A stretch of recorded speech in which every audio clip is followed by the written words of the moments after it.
Welcome to Rick Snider's Washington on YouTube, where you get the whole story. So please like, share, subscribe, comment, and hit the thanks button.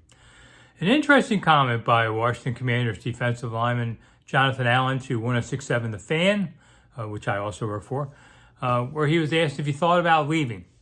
And he said 1,000%. He likes it here, but he wants to win. He's not sure he can go through another rebuilding. This from one of the leaders of the team. This from a guy who played high school football a few miles from Commanders Park.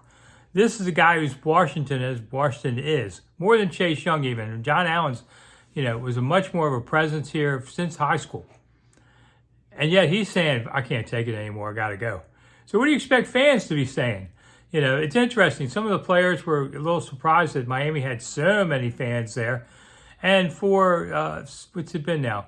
Every game but the opener against Arizona, they pretty much have been outnumbered, sometimes severely, including the Dolphins game.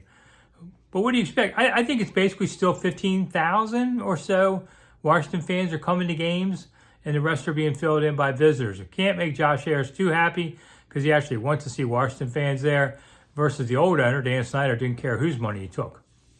But for Jon Allen to say this, pretty amazing. He has 2 years left on his contract, but he won't have dead money against the cap. So the team could trade him.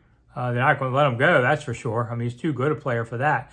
I've been disappointed in Allen's play this season. I don't think it's been nearly as good as it has been.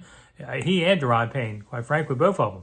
Now, you could say things about the defensive ends were gone and all, but this was the whole season, not just since they've been doing it. I know Allen's been bothered by a foot injury, but I need to see more from him too. And he's just kind of, if he's starting to mentally check out, this whole team is checking out.